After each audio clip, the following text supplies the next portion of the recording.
गांव में पली बड़ी रीना की शादी शहर में रहने वाले सुमित से हो जाती है। रीना अपने पति सुमित और सास सरला के साथ खुशी खुशी रहती है। गरीबी में पली बड़ी रीना एक जुगाड़ू लड़की थी और हर काम में उसके जुगाड़ लगाने से उसकी सास बड़ी परेशान थी। एक दिन सरला अपनी बहू रीना से कहती है, रीना बहू, देख तो मैं बाजार गई थी तो ये तकिए के नए कवर लाई हूँ। वो क्या है ना, पुराने वाले फट गए थे।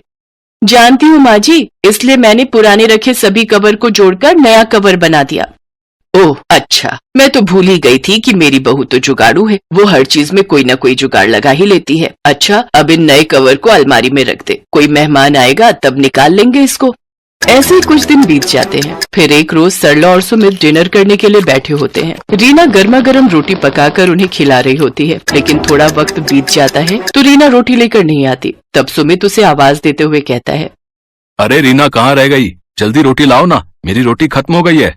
उधर रसोई में रोटी पका रही रीना सोचती है, हे भगवान, इस गैस सिलेंडर को भी अभी खत्म होना था। उधर माँ जी और सुमित जी रोटी का वेट कर रहे हैं। अब यूं आधे पेट उन्हें उठाना सही नहीं रहेगा। सोच रीना सोच, अपना ही कोई जुगाड़ सोच फिर से। इतना कहकर रीना छत पर रखी कुछ लकड़ियां ले आती है। फिर 4 ईंटों का चूल्हा बनाकर उसमें रोटी सेकती है और फिर गर्मा गर्म रोटी पकाकर सबको खाने को देती है। फिर अगले दिन सुबह सरला अपनी बहू की मदद के लिए रसोई घर में जाती है तो देखती है कि उसकी बहू बर्तन राख से धो रही होती है।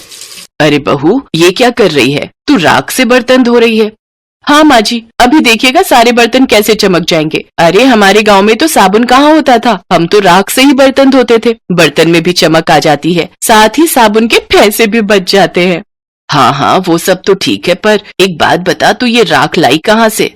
अब क्या बताऊं मैं आपको, कल रात को जब आप डिनर कर रहे थे तो सिलेंडर खत्म हो गया था और खाने के बीच से आपको उठाना मुझे सही नहीं लगा। इसीलिए मैं छत पर रखी लकड़ियां ले आई और 4 ईंट से चूल्हा बनाकर आप लोगों के लिए रोटियां सेक दी। हे भगवान बहू, तुझे पता भी है लकड़ियां कितनी महंगी हैं। वो लकड़ियां तो मैंने लोहरी पर जलाने के लिए रखी थी और तूने उनसे चूल्हा ही जला दिया। अरे माँ जी, खाना खाओगी तभी तो लोहड़ी देख पाओगी ना।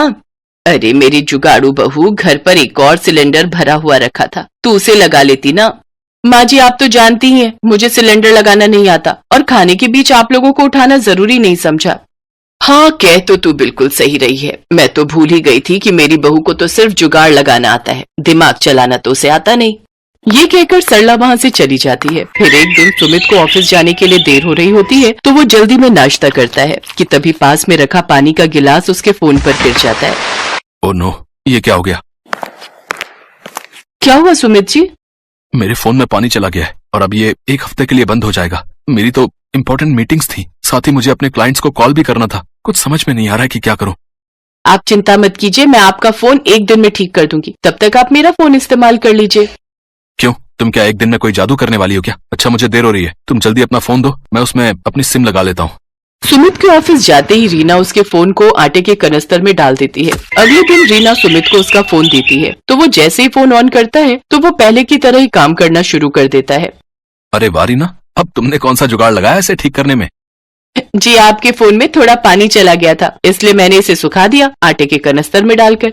इसी तरह से रीना हमेशा किसी न किसी तरह अपना जुगाड़ लगा ही देती थी और अपने घर वालों की मदद किया करती थी। ऐसे ही कई महीने बीत जाते। फिर एक दिन सरला मच्छरों को भगाने के लिए कछुआ छाप का धुआं सारे घर में कर देती है, जिससे कि सुमित का गला बंद हो जाता है और वो कुछ बोल नहीं पाता। सुमित जी, आज संडे है, बताइए तो आज आपके लिए खाने में क्या बनाऊं? सुमित कोई जवाब नहीं देता। कब से पूछ रही हूँ, आप कुछ बोलते क्यों नहीं? इसके बाद सुमित उसे एक पेपर पर लिख कर देता है कि घर में माँ ने कछुआ छाप जलाई थी, मुझे उससे बहुत एलर्जी है, जिस वजह से मेरी आवाज बंद हो गई है और अब इसे खुलने में 3-4 दिन लग जाएंगे। क्या 3-4 दिन? आप देखिए मैं आपका गला 1 दिन के अंदर ही कैसे ठीक कर देती हूँ। मैं अभी आपके लिए काढ़ा बना कर लाती हूँ, उसे आप दिन में 2 से 3 बार पियेंगे ना तो जल्दी से ठीक हो जाएंगे। ये कहकर रीना किचन में काढ़ा बनाने चली जाती है। दूसरी तरफ सरला को याद आ जाता है कि उसके बेटे को तो इस धुएं से एलर्जी है। हे राम, आज मेरे बेटे को मेरी भूल की वजह से काढ़ा पीना पड़ेगा। वो किचन में जाती है और रीना से कहती है, अरे बहू, ये तू क्या कर रही है? सुमित को जब तक डॉक्टर की दवाई दिलवा कर नहीं लाएंगे वो ठीक नहीं होगा। तुम्हारा ये काढ़ा किसी काम का नहीं है।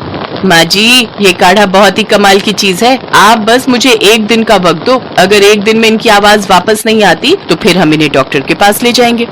सरला की लाख समझाने के बावजूद भी रीना उसकी एक नहीं सुनती और अपने पति को दिन में 2-3 बार काढ़ा बनाकर पिलाती है। अगली सुबह जब सुमित सोकर उठता है तो उसकी आवाज वापस आ चुकी होती है। अरे वाह, क्या कमाल है रीना तुम्हारे जुगाड़ में। इतनी जल्दी तो मैं डॉक्टर की दवाई से भी ठीक नहीं हो पाता जितनी जल्दी इस काढ़े से हो गया। देखा माँ, तुमने रीना के जुगाड़ का कमाल। हाँ हाँ बेटा, तू सही कह रहा है। तेरी आवाज तो पहले की तरह ही ठीक हो गई। मानना पड़ेगा बहू के जुगाड़ को। ये इस बार भी काम आ ही गया। अब तो मुझे बहू के जुगाड़ पर पूरा भरोसा हो गया है। ये हमें हमेशा सही फल ही देता है।